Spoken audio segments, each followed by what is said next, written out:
आता तुमची समाधी माझ्या घरी द्या। जसं गेले 1 वर्ष माझ्याकडनं आपली सेवा झाली आहे, तसंच माझ्या पुढच्या पिढीकडूनही आपली अखंड गुरुसेवा गुरुभक्ती पिढ्यानपिढ्या वर्षानुवर्ष झाली पाहिजे।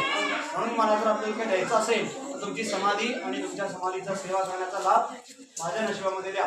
म्हणून मग स्वामींनी चैत्रवध्य त्रयोदशी 30 एप्रिल 1878 हे तुळक महाराजांचं घर काढून मंदिर बांधून घेतलं आणि ते समाधी घेतली। समोर आपल्याला मुखवटा दिसतो ती स्वामींची समाधी आहे।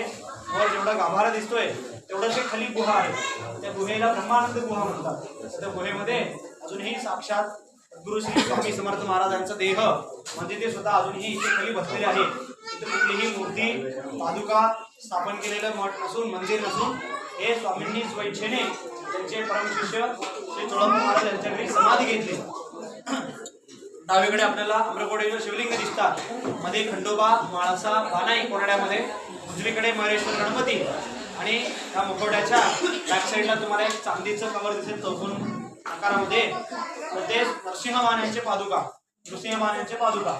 दत्त संप्रदायामध्ये पादुकांना विशेष महत्व आहे म्हणून स्वामींनी पादुकांना वर स्थान देऊन स्वतः खाली विराजमान झाले। तर हे ह्या स्थानाचं महत्व। आणि तत्पूर्वी समाधीच्या आधी स्वामींनी तुळक महाराजांना सांगितलं की बाबा ह्या स्थानाचा कोणीही बाजार करायचा नाही। बाजार म्हणजे आजच्या भाषेत सांगणं झालं तर पोस्टर बॅनर ॲडव्हर्टायझिंग करणे।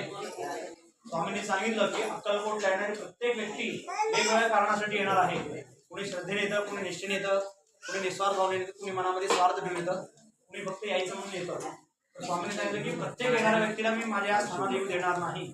आलेली प्रत्येक व्यक्ती पहिला माझ्या वडाच्या पारंब्याखाली बसून माझं नामस्मरण जप तप करून आपापल्या गावी निघून जातील। असे कित्येक वर्ष करतील। ज्या दिवशी त्यांची कर्मसिद्ध होतील त्या दिवशी त्यांना या स्थानाचं महत्व आणि इथलं दर्शन त्यांना घडलं पाहिजे। अक्कलकोटला रोजचे शनिवार रविवार सोडून सुद्धा रोजचे 30 ते 40 हजार लोक या क्षेत्री येतात। रविवारी परत ती संख्या जी आहे लाखांपर्यंत जाते शनिवार रविवारी, पण त्या 30-40 हजार मधनं फक्त 3 ते 4 हजार लोक इथपर्यंत येतात। म्हणजे जो रेशो आहे अक्कलकोटला येण्यापर्यंतचा आणि तिथून इथपर्यंत येण्याचा, त्यामध्ये जमीन आसमान फरक आहे।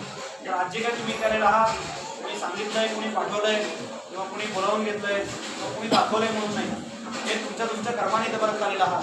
ते जे कोणी तुम्ही बोलवलंय, कोणी पाठवलंय, कोणी घेऊन आलंय हे फक्त निमित्त मात्र। म्हणून स्वामींनी सांगितलं की जोपर्यंत मनुष्याचे कर्म सिद्ध होणार नाही तोपर्यंत मी त्याला येऊ देणार नाही। म्हणून या स्थानाचा आजपर्यंत कुठे तुम्हाला उल्लेख, कुठेही पोस्टर बॅनर ॲडव्हर्टायझिंग कुठेही मिळणार नाही। केवळ मंदिराच्या बाहेर सुद्धा तुम्हाला कुठे मिळणार नाही, मंदिरावर सुद्धा कुठे तुम्हाला दिसणार नाही।